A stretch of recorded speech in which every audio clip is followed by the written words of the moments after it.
Marvel. Vous êtes un spationaute connu. Alors vous êtes entré à l'école de l'air en 1967, pour être exact. Ensuite vous avez été pilote de chasse en 1970. Et puis vous avez été sélectionné par le Centre national d'études spatiales en 1980. Et puis vous avez... C'était ça? Oui, quelques mois. Ouais. Et puis après vous avez passé 2 ans à la Cité des Étoiles, près de Moscou. Et vous êtes sélectionné en 1984 pour une mission spatiale avec la NASA. Et vous avez volé du 17 au 24 juin 85 avec la mission STS-51G comme spécialiste de charge utile. C'est quoi un spécialiste de charge utile? C'est simplement à bord d'un vaisseau spatial et travailler avec ce côté. Il y a toujours des termes comme ça qui sont jamais très compris. Ce sont les Américains qui aiment bien mettre des étiquettes sur chaque tiroir. Et en fait, on était un équipage très complémentaire avec plusieurs nations, femmes, hommes. Il y avait une femme. À l'époque, c'était assez courant. Et voilà. Alors, on m'a dit que j'étais spécialiste charge utile. C'est intéressant. Puis une longue carrière. Oui. On s'appelle l'aéronautique, pas dans le domaine spatial. Dans l'aéronautique, oui, puisque dans l'espace a été une parenthèse très heureuse. Mais une parenthèse, moi mon métier c'est d'être pilote d'essai, et l'essentiel de ma carrière, je l'ai effectué à l'aérospatiale et à Airbus. On a développé tous les avions qu'on connaît bien maintenant. Voilà, vous êtes pilote de ligne, pilote d'hélicoptère et pilote de Airbus. Alors, vous allez nous parler de la conquête spatiale par l'homme, ses forces et ses limites. Donc je vous laisse avec Patrick Baudry, le public, voilà, pour environ une demi-heure, un petit peu plus certainement. Et puis ensuite, à la fin de l'intervention de Patrick Baudry, vous pourrez poser toutes les questions que vous voulez. Voilà, je reviendrai à ce moment-là. Merci. Bien, bonjour à toutes et tous.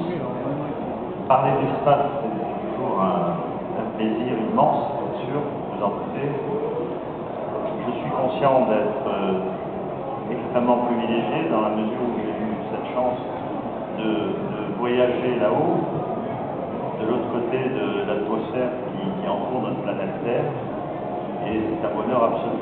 Alors je vais essayer de vous parler de ce qui me semble essentiel dans la conquête spatiale.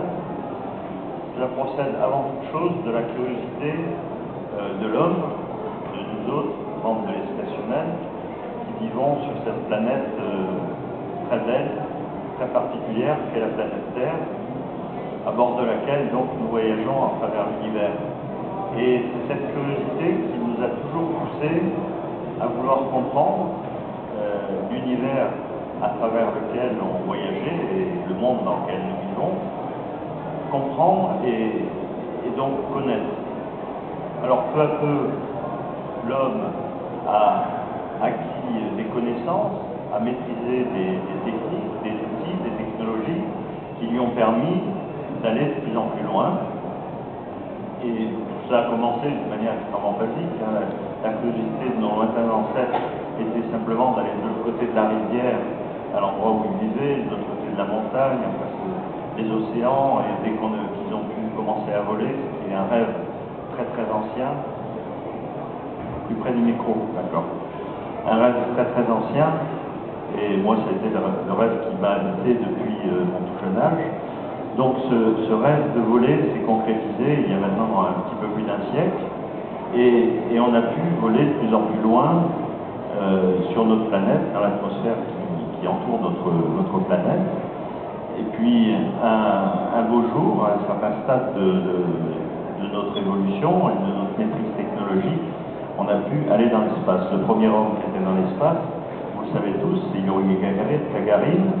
C'était le 12 avril 1961, donc il y aura très très bientôt un demi-siècle déjà.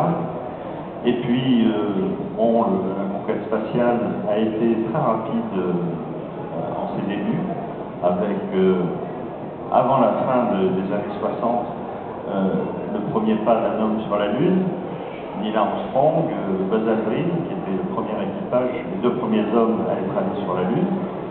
Et ensuite, on a assisté, après cette conquête lunaire, on a assisté à une période essentiellement scientifique, où on a appris à apprivoiser l'espace qui environne la Terre. C'est-à-dire que nous nous sommes restés en orbite circumterrestre, à quelques centaines de kilomètres de la surface de la Terre, au-delà de l'atmosphère. Et les Russes, les Américains, mais surtout les Russes, et maintenant c'est une coopération, vous savez, très internationale. Donc un certain nombre de stations spatiales ont été lancées, et à bord de ces stations spatiales, un nombre de plus en plus important d'hommes, des cosmonautes, des Russes, des astronautes, des Américains, ont travaillé, et on a peu à peu maîtrisé toutes les techniques qui nous permettent de vivre, de travailler très longtemps dans l'espace, que certains de mes camarades russes ont effectué des vols de plus d'1 an, certains même sont restés au total 2 ans dans l'espace.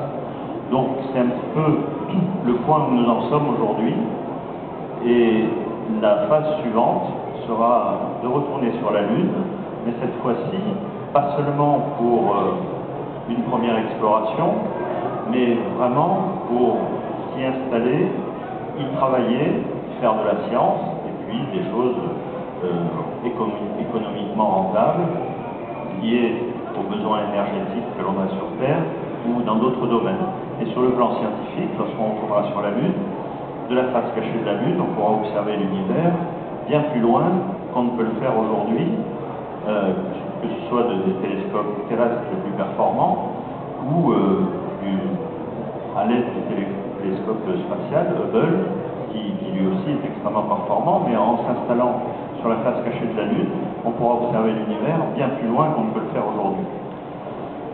Donc ça, c'est un demi-siècle de conquête spatiale, et ça nous fait comprendre aussi qu'on en est au tout début, et donc au premier balbutiement, et que les décennies qui viennent vont voir l'homme aller de plus en plus loin, la Lune, à nouveau, pour s'y installer, comme je le dis, la planète Mars, bien sûr, et puis ensuite, nous ne serons plus là, mais nos enfants seront toujours là, et nos petits-enfants pour aller encore plus loin. Donc j'ai un film qui me permettra de vous expliquer comment se déroule un vol spatial, parce que je pense que ce qui intéresse prioritairement ceux qui s'intéressent donc à l'espace et qui rêvent d'y aller ou qui ne rêvent pas d'y aller, peu importe. Et donc vous pouvez envoyer le film s'il vous plaît. Et donc cela me permettra concrètement de vous expliquer comment se déroule un vol spatial, quels sont les premiers problèmes auxquels on est confronté, et donc rentrer un petit peu plus dans le vif du sujet.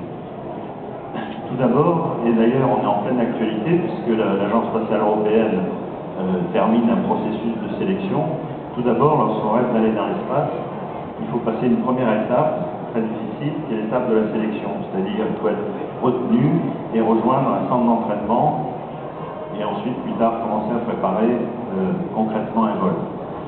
Donc cette phase de sélection est une phase très difficile, et pour nous, premiers Français, puisqu'on a été les 2 premiers Français à être retenus avec Jean-Luc Chrétien, et à la fin des années 70, il y a déjà très longtemps, pour nous, il y avait à peu près 2000 candidats, et il y avait donc deux Français qui devaient partir en Union soviétique, préparer le premier vol spatial franco-soviétique. Donc cette sélection, c'est un processus très, très dur, hein. Vous avez certainement vu des films comme Les Termes des héros ou d'autres films où on en parle, c'est tout à fait ça. Ensuite, quand vous avez franchi la sélection, vous êtes retenu, vous allez rejoindre un centre d'entraînement. Nous, avec Jean-Luc Chrétien, nous sommes partis en Union soviétique pour apprendre le métier de cosmonaute et préparer ce premier vol spatial franco-soviétique. Là, c'était en 1980. Le premier vol franco-soviétique a eu lieu en 82, c'est Jean-Luc qui l'a effectué, avec le reste de son équipage de Russes. Et à l'issue de ce vol, un premier vol avec les Américains, cette fois-ci, a été négocié, décidé. Et donc je suis parti à la NASA, à Houston, où se trouve le centre d'entraînement des astronautes américains, pour préparer ce vol. Et donc ce sont des images prises pendant l'entraînement. Vous voyez, en fait, un vol spatial, je vous l'ai dit, ça s'inscrit dans tous les vols qui ont été effectués en orbite autour de la Terre, pour apprendre à maîtriser l'apesanteur, apprendre à maîtriser toutes les contraintes liées donc à ce type de vol.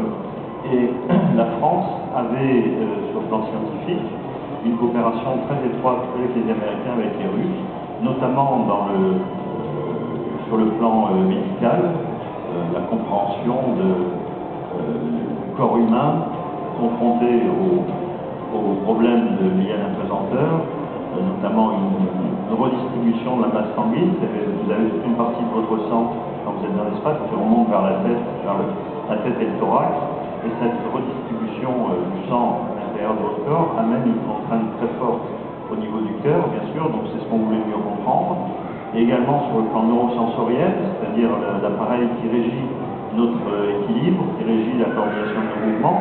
C'est un appareil très complexe que l'appareil neurosensoriel chez l'être humain, et des expériences, tout un protocole expérimental mis au point pour travailler donc en apesanteur, dans l'espace, a permis de progresser dans la connaissance de ce système neurosensoriel humain.